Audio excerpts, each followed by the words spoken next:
भारतीय जनता पार्टीने माझ्यासारख्या सर्वसाधारण कार्यकर्त्याला, सर्वसाधारण समाजातील व्यक्तीला आज जी संधी दिली, संधी नव्हे तर जबाबदारी दिली, त्या जबाबदारीचा हा माझा सन्मानच आहे। आणि त्यामुळं खऱ्या अर्थानं महाराष्ट्राचं नेतृत्व माननीय मुख्यमंत्री देवेंद्रजी फडणवीस, तसेच महाराष्ट्राचे अध्यक्ष चंद्रशेखर बावनकुळेजी, महाराष्ट्राचे कार्यकारी अध्यक्ष रवींद्र चव्हाणजी यांचं खूप खूप आभार व्यक्त करतो, धन्यवाद मानतो की आपण जी जबाबदारी दिली ती जबाबदारी मी निश्चितपणे भारतीय जनता पार्टीला विचाराला दीनदलित उपेक्षित पीडितांपर्यंत घेऊन जाऊन खऱ्या अर्थानं भारतीय जनता पार्टी सर्वसाधारण व्यक्तीपर्यंत नेण्याचं काम मी या जबाबदारीतून करणार आहे। आणि अशा जबाबदारीमुळं भारतीय जनता पार्टीनं सर्वसाधारण कार्यकर्त्यामध्ये जो उत्साह महाराष्ट्रामध्ये तयार झाला तो आणि एक आत्मबल महाराष्ट्रातल्या कार्यकर्त्यामध्ये निर्माण झालं आणि त्यामुळे निश्चितच भारतीय जनता पार्टीमध्ये जो एकनिष्ठ आणि प्रामाणिकतेने काम करतो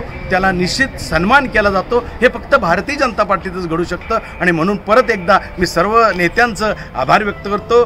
जय हिंद, जय महाराष्ट्र। मी बऱ्याच जणांनी मला शुभेच्छा दिल्या, बरेच चॅनल्स आणि वर्तमानपत्रकार मला फोन करताय, परंतु मी प्रवासात असल्यामुळे त्यांना योग्य उत्तर देऊ शकलो नाही। या माझ्या छोट्याशा मनोगताद्वारे मी आपल्याला आभार व्यक्त करतो। जय हिंद, जय महाराष्ट्र।